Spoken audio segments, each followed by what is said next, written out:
Hi everyone, this is Asma Mushtaq from the EEVIBES, and in this video lecture I'm going to explain how we will be designing a 4-bit triple carry adder on the verilog module. And here you will see we will be basically taking the bottom up approach for designing this 4-bit triple carry adder. Just a minute. Alright. Why? Because you can see that when we add two 4-bit numbers, let's assume that A is equal to, let me write it generally. So A consists of 3 bits which are subscripted or indexed as A3, A2, A1 and A0, and similarly B is equal to B3, B2, B1 and B0. Alright, so when you will perform the addition of these two LSBs first, there will be a carry out. You can mark it as carry 1. Then when you will perform the addition of A note and B note, they are basically two numbers and they will produce the result A note and B note. They may or they may not produce the result in the form of sum and carry. So while adding two bits, we say that we need a single half adder. But what about when we need to add these 3 bits?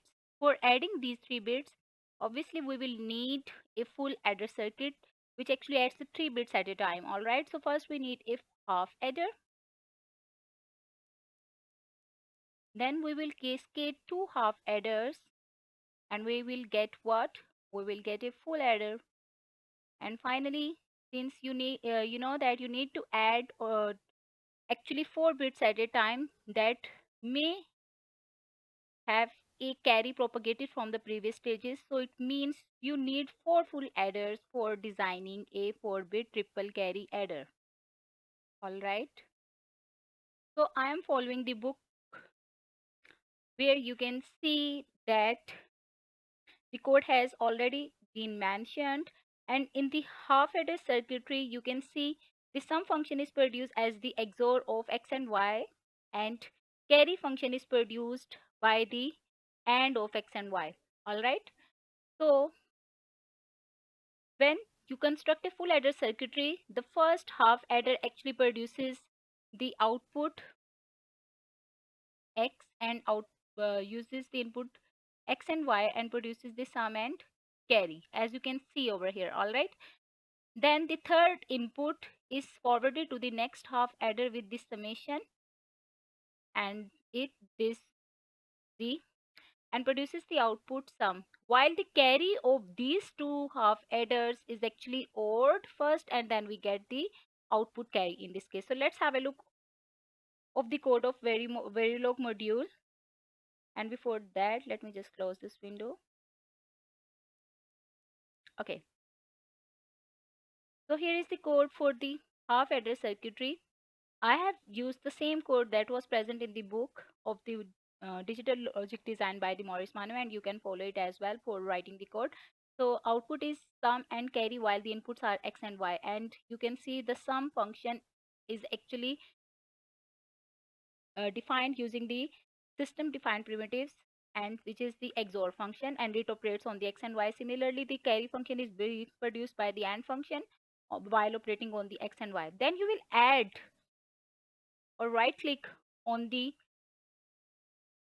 circuit and you can add the new source, and from the new source you can select the verilog module. Since I have already designed the circuitry, so I'll not go in that detail. All right, then from the half adder you can see we have designed the full adder circuitry. How? The output will be again consisting of S and C while the inputs are XYZ in this case, and here the three internal connections sum, carry 1 and carry 2 are defined. Why? Because if you look at the circuitry, you can see here this is some internal connection, then this carry is an internal connection. All right, and then again this carry out is actually the internal connection, and by ORing them you will getting the final or output carry. All right, so there were three internal connections involved in it. Fine, then what we have done, then we have called a first half adder module. Let me highlight it. So we have called the half adder circuitry and we have instantiated it with the name HA1. All right, so it will produce the first sum, first carry while operating on X and Y. Similarly, since two half adders were needed, so I used it again for generating the sum, and final carry while operating on the sum of the previous stage and the third input, which is G in this case. All right, and then the final output carry is produced by taking the OR of these two carries. Once we have implemented the full adder, you can see here is the 4-bit triple carry adder has been defined, and here we have declared the outputs as the vector quantities. So output for sum function is actually a 4-bit number, but the carry will be a single bit number, and similarly both inputs A and B will be 4 bits. Fine. And here you can see I have called the full adder circuit 4 times. All right, and the least significant bits are being added, and they are being stored in these least significant bits of the sum function. So this is the definition of the full adder circuitry, 4-bit triple carry adder. Now let's have a look at the 4-bit test bench.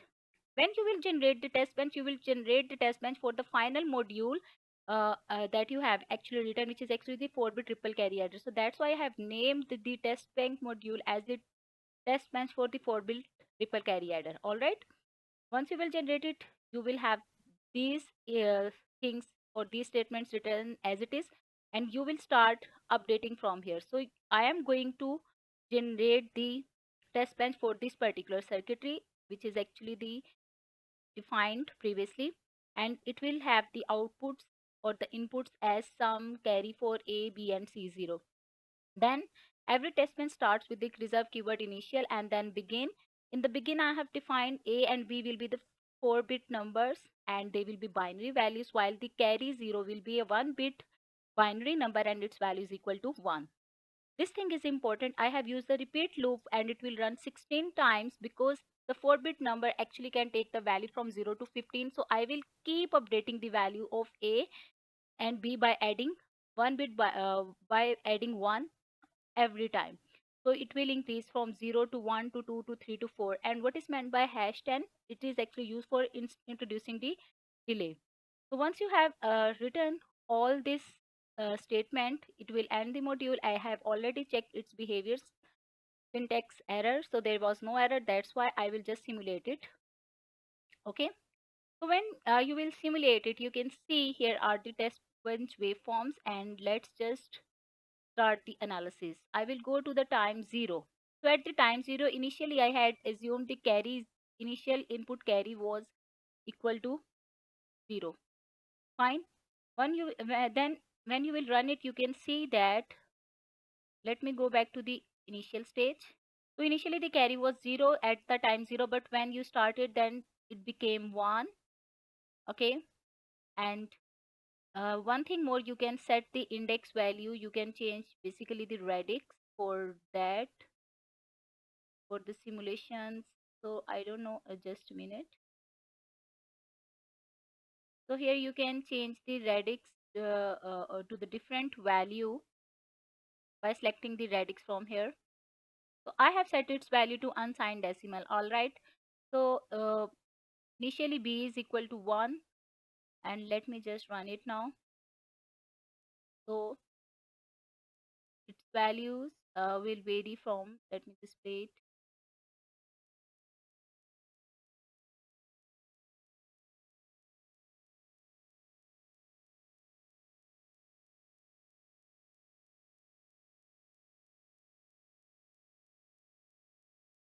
Let's see the transitions basically. So in the transitions,